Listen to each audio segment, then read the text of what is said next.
Ngayong araw mga Mars, ang ulam natin ay ginataang labong na merong saluyot at binilan ko na lang din ng labahita para yun ang ipangahalo ko. Alam niyo po sa katunayan, ang nagastos ko po dyan sa ulam namin na yan, 260 pesos kasi kalahating kilo po ng isda. Tulingan po yan 150. Tapos yung labong po ay 60 pesos at ang gata 30, saluyot at kamatis ay 20 pesos. Kaya gumastos po ako ng 260 dyan. Yun, okay lang naman po yun dahil talagang cravings ko po ang maglabong.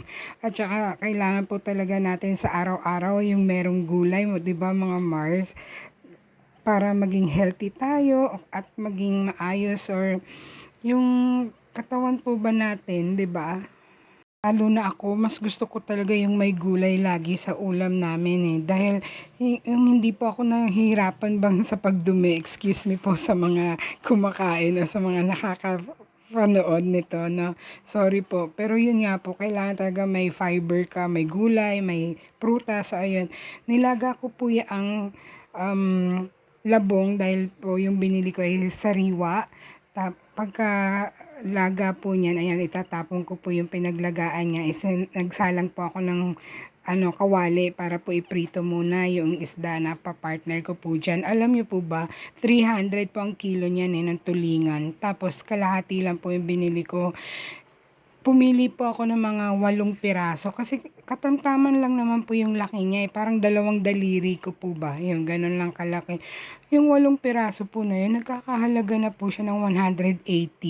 Nung tinanggalan ko po ng 1 piraso, yung pinakamaliit doon, 150. Sabi ko ano yun, parang hindi naman to marunong mag-compute si kuya.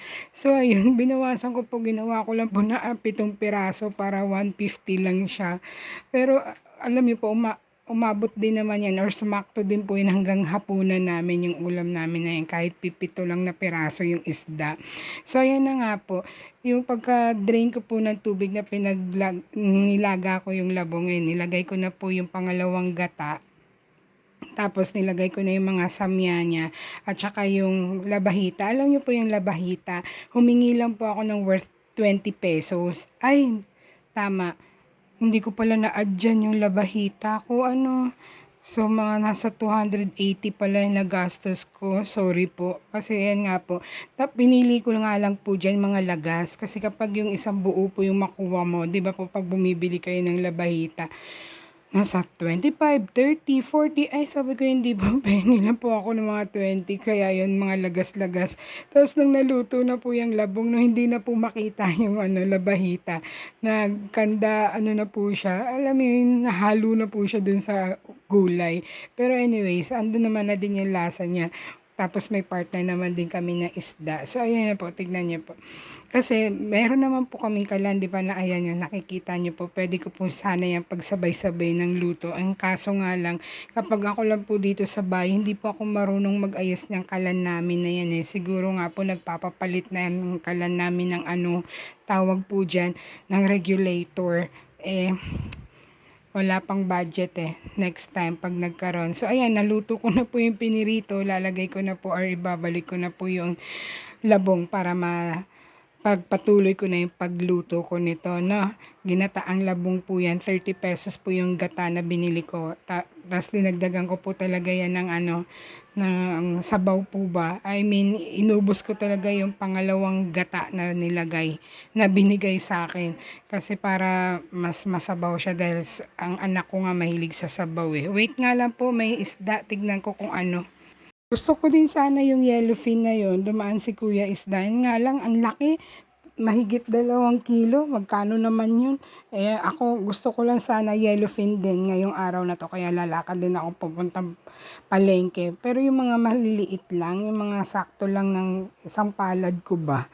Yan, ganun. Para hanggang hapon din namin. Tapos pag may sobra, haluan ko din ng malunggay. Gigisa ka lang, di ba po? Ayun. Tapos na, ayun na po, kumulo na yung aking gulay. Nilagay ko na po yung kakanggata dyan. Ayan, at saka yung saluyot. Yung saluyot po, di ba, hinimay niyo po yan, no? Tapos ginupit-gupit ko para lumabas po talaga yung dulas niya. Ganyan din po ba kayo? Basta yun po, na ano ko lang po yan sa papa ko. Ganyan po siya magluto. At saka syempre, naobserbahan ko na din, ilang taon na rin po akong may asawa na ako nagluluto ng pagkain namin. Yun po. Naobserbahan ko na lumalabas yung dulas niya kapag ginugupit niya siya talaga. Parang okra lang po, 'di ba? So ayan, pagkatikim ko po okay naman po ang lasa para sa akin, pero nagdagdag pa din po ako diyan ng ayan, patis. Kasi nga po hindi ko po muna yan tinimplahan dahil nga po may labahita tayong nilagay, 'di ba po? Tapos patis, paminta, betchin, yan po yung nilagay ko diyan. Tapos konting asukal para may tamis din po kasi 'di ba po pag gata, masarap po yung manamis-namis. Pero hindi mo po isang kutsara, isang toy spoon lang po yung nilagay ko. Ma-enhance lang po ba, parang betchin lang. So ayan na po, kainan na po yan.